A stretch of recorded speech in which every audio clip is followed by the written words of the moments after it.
If you're a golfer with back pain or wanting a little more distance in your golf swing, then this video is for you. I'm Dr. Ken from Activate Health, board certified sports clinical specialist, and certified through the Titleist Performance Institute in golf fitness assessment.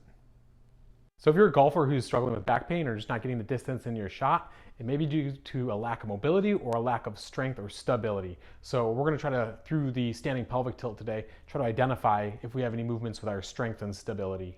Oftentimes what happens if we lack that strength and stability or that mobility, what we're doing is we're getting an extra extension or hyperextension through the back. So with your golf swing, as you come back, you kind of extend early through the back. And so what happens is you get all this compression through your lower back. So what we're going to do is we're going to see if we can identify if we're having some of those issues through our standing pelvic tilt. So at home, what you can do is perform this in front of a mirror or set up your phone and record yourself, and then after you can take a look and see how you're performing it. So what we're going to do is we're going to start off by just setting up in this standing golf stance, normal golf stance. So you're going to take that normal golf stance, so slight bend of the knees, bend of the hips, nice flat back. From there, what we're going to do is we're just going to bring the club up across the upper body. Okay, and if you don't have a club, that's fine. And let me also demonstrate from the side view so you can see what that looks like from the side. So again, taking our typical golf stance, bend the knees, bend the hips, nice flat back, bring the arms up and across.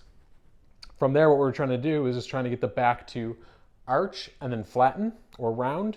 And we're trying to maintain the upper body and the lower body still while doing the pelvic tilt. So again, we're trying to arch and then flatten or round, arch and then round.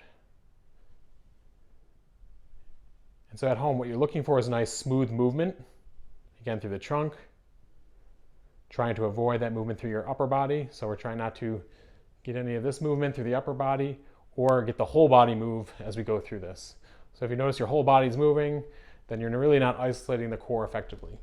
So again, standing position, slight bend the knees, bend of the hips, flat back to start. Start by arching the back and then rounding the back. So we're looking for movement. We're also looking for quality movement. So if that's something that you're struggling with at home, then what we're going to do is we're going to go through a couple different exercises that you can do to help to improve that. Okay, so now we're going to demonstrate a pelvic tilt on the table. So the nice thing about the table, again, is going to provide a little bit of support and stability so that we can focus on that movement through our pelvis and through our lumbar spine. So this is going to be a nice exercise to help to kind of build up that strength and stability so that we can progress it to that standing tilt to build that strength and support. Okay, so what we're going to do, just like we were doing in our standing position, we're going to start by arching our lower back. So basically trying to create a gap between your spine and the table, and then alternate by flattening and reversing down. So if that's a little difficult to see, you can look at my hands on my hips as my pelvis tilts forward, and as my pelvis rocks back.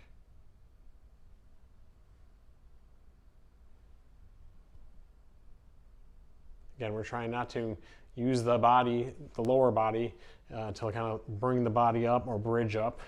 Okay, this isn't a bridge. We're just trying to get the spine moving and the pelvis moving, creating a forward and backwards movement.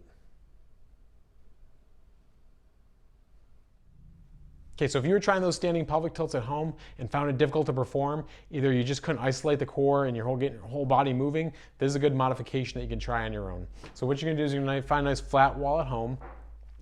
You're going to bring your back against it. Nice thing about the wall, let me just kind of mention that, is that one, the wall provides a little bit of support, so now I don't have to worry about everything kind of moving because I got now a little bit of support from the wall, but it also gives me a little bit of cueing. So if my hips or butt start to come off the wall, then that's something I don't want, or if my shoulders start to round and come off the wall, obviously that's something I don't want either. We want to isolate that movement just through our core and getting our pelvis moving as well. So you can take a look at my hands on my hips. That will help to indicate and for you guys to visualize at home how my hips are moving. What we're trying to do, again, just a slight bend the knees, butt against the wall, shoulders up against the wall, keeping the upper body in a nice neutral position. From there, what we're trying to do is we're trying to arch the back. So engage those back muscles to create an arch off the wall. And then from there, we're trying to alternate by flattening the back, engaging our abdominals. So again, keeping an eye on my hands, creating that arch, and then flattening. Arch, and flatten. that's our standing pelvic. If you guys liked the video, if you found it helpful, please follow for more content to come.